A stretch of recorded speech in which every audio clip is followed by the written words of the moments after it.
तो दोस्तों आज हम फिर से लेकर आ गए हैं देश दुनिया के सभी ताज़ा मुख्य समाचार से आप बिजली फावर खबर शुरू करते हैं। और सभी चैनल को अब तक सब्सक्राइब ना किया और फावर चैनल सब्सक्राइब कर दें, लाइक कर दें, शेयर कर दें ताकि इसी तरह की खबर आप हर रोज देख सकें। चलिए शुरू करते हैं आज की पहली बड़ी खबर। उत्तर प्रदेश के बरेली में मौलाना तौकीर रजा ने जेल भरो आंदोलन शुरू किया है। हल्द्वानी हिंसा और ज्ञानवापी पर कोर्ट के फैसले के खिलाफ रजा ने विरोध का ऐलान किया था। इसके बाद उनके समर्थन में तमाम लोग सड़कों पर आ गए। जुमे की नमाज के बाद रजा के समर्थन में तमाम लोग सड़कों पर उतर आए हैं। इससे लेकर प्रशासन भी चौकन्ना हो गई है। बरेली और आसपास के इलाकों में सुरक्षा व्यवस्था सख्त कर दी गई है। बिहार की नई एनडीए सरकार का 12 फरवरी को फ्लोर टेस्ट है, जिसके लिए सभी दल अपनी अपनी रणनीति बना रहे हैं। बिहार कांग्रेस ने तो अपने विधायकों को हैदराबाद शिफ्ट कर दिया है और अब 12 फरवरी को ही पटना पहुंचेंगे। वहीं बीजेपी ने भी अपने सभी विधायकों और विधान पार्षदों के लिए बोधगया में 10-11 फरवरी को प्रशिक्षण शिविर का आयोजन किया है और भाजपा के भी सभी विधायक सीधा पटना पहुंचेंगे।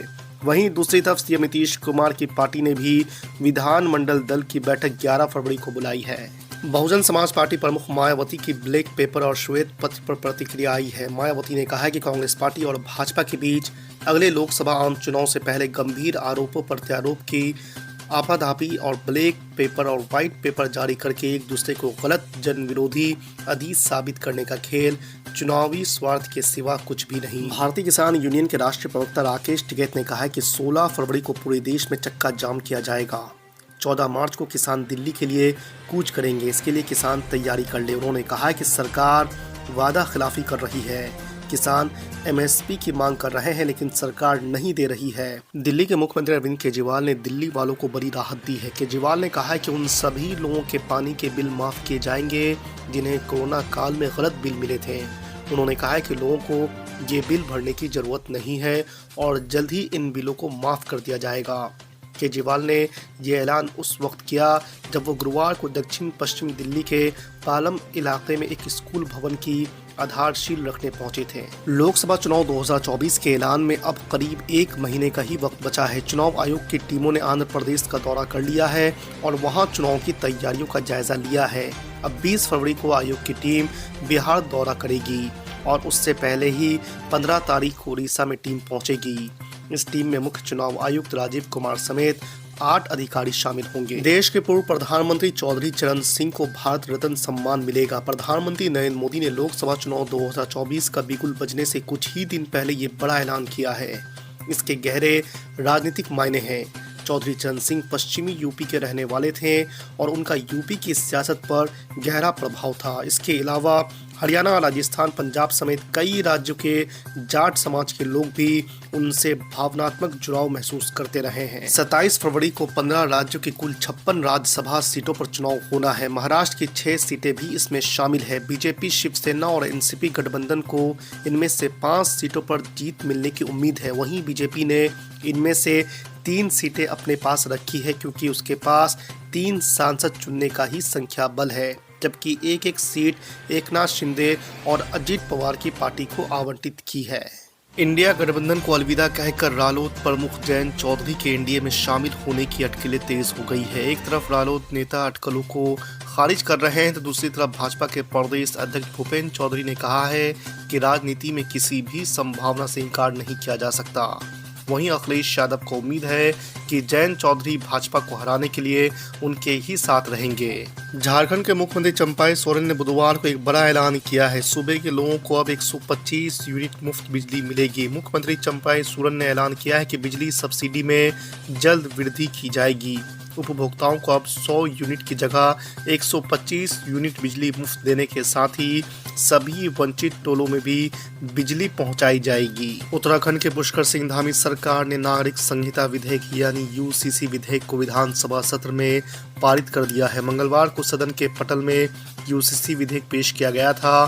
2 दिन की लंबी चर्चा के बाद सरकार ने बुधवार को यूसीसी विधेयक बहुमत के साथ पारित कर दिया है। बीजेपी और कांग्रेस के विधायकों के बीच सदन में चर्चा के दौरान जमकर वार पलटवार भी हुआ है। कर्नाटक के उप मुख्यमंत्री डीके शिव कुमार ने कर हस्तांतरण और सहायता अनुदान में केंद्र सरकार द्वारा राज्य के साथ अन्याय का आरोप लगाते हुए कहा है कि राज्य की कांग्रेस सरकार का दिल्ली में विरोध प्रदर्शन एक शक्ति प्रदर्शन नहीं बल्कि राज्य के लोगों की आवाज है। राज्य में कांग्रेस अध्यक्ष की भी जिम्मेदारी संभाल रहे शिव कुमार ने कहा कि अगर चीजें इसी तरह जारी रही और केंद्र सरकार ने मुद्दों का समाधान नहीं किया तो उनकी पार्टी इसके खिलाफ लड़ेगी और इस मुद्दे को लेकर कर्नाटक की सड़कों पर प्रदर्शन करेगी। प्रधानमंत्री नरेंद्र मोदी ने लोकसभा के बाद राज्यसभा में बुधवार को भाषण दिया। इस दौरान उन्होंने कांग्रेस पर जमकर हमला बोला तो आने वाले 5 सालों में देश में क्या क्या विकास होगा, इस पर भी अपनी बातें रखी। उन्होंने दावा किया कि तीसरे कार्यकाल में सोलर पावर से बिजली बिल 0 होगा, जबकि देश बुलेट ट्रेन को भी पहली बार देखेगा। प्रधानमंत्री नरेंद्र मोदी ने राज्यसभा में कहा कि मोदी 3.0 में विकसित भारत की नींव को मजबूत करने के लिए पूरी शक्ति लगा देंगे। अगले 5 सालों में डॉक्टरों की संख्या पहले की तुलना में अनेक गुना बढ़ेगी। बिहार के मुख्यमंत्री नीतीश कुमार ने गुरुवार को राजधानी दिल्ली में प्रधानमंत्री नरेंद्र मोदी से मुलाकात की है। प्रधानमंत्री आवास में दोनों नेताओं के बीच करीब 30 मिनट तक बातचीत हुई। हालांकि पीएम मोदी से मुलाकात करने के बाद नीतीश कुमार ने मीडिया के साथ कोई बातचीत नहीं की। प्रधानमंत्री नरेंद्र मोदी से मुलाकात के बाद नीतीश कुमार गृह मंत्री अमित शाह और भाजपा के राष्ट्रीय अध्यक्ष जेपी नड्डा से भी मुलाकात किए हैं। उत्तराखंड विधानसभा में पेश किए गए समान नागरिक संहिता बिल को सांसद असदुद्दीन ओवैसी ने हिंदू कोड बिल बताया है। उन्होंने कहा है कि यह कुछ नहीं बल्कि राज्य के सभी समुदायों पर हिंदू कोड थोपने की कोशिश है। उन्होंने कहा है कि इसमें हिंदुओं और आदिवासियों को छूट दी गई है। उन्होंने एक्स पर लिखा है कि यह हिंदू कोड है जो सब पर लागू होगा। पहली बात यह है कि इसमें हिंदू अविभाजित परिवार की परिभाषा से छेड़छाड़ नहीं की गई है। ऐसा क्यों? यदि आप उत्तराधिकारी और विरासत के लिए एक सा कानून चाहते हैं तो फिर हिंदुओं को इससे बाहर क्यों रखा गया है? ऐसा असदुद्दीन ओवैसी का कहना है। केंद्रीय मंत्री अनुराग ठाकुर ने कांग्रेस पर तीखा हमला करते हुए कहा कि गांधी परिवार से कोई भी उत्तर प्रदेश से चुनाव लड़ने की स्थिति में नहीं रहेगा। उन्होंने कहा कि कांग्रेस पार्टी को आने वाले लोकसभा चुनाव में अयोध्या में राम मंदिर का निर्माण का विरोध करने का परिणाम भुगतना पड़ेगा। उत्तर प्रदेश सरकार ने बजट में स्वास्थ्य संबंधी योजनाओं को भी शामिल किया है। बजट में करीब 10,000 करोड़ रुपए के प्रमुख प्रावधानों का जिक्र वित्त मंत्री ने किया है, जबकि वित्त वर्ष 2024-25 में स्वास्थ्य एवं परिवार कल्याण को 27,086 करोड़ का भारी भरकम बजट आवंटित किया गया है। सबसे ज्यादा ग्रामीण आबादी को ध्यान में रखा गया है। आप विधायकों की खरीद फरोख्त मामले में क्राइम ब्रांच के नोटिस के बाद दिल्ली के मुख्यमंत्री अरविंद केजरीवाल ने पहली बार खुलकर इस पर अपनी बात रखी है। दिल्ली में जब पत्रकारों ने उनसे क्राइम ब्रांच की तरफ से मिले नोटिस को लेकर सवाल पूछा था तो मुख्यमंत्री केजरीवाल ने कहा कि पहली बात तो मुझे ये बहुत अजीब लगा।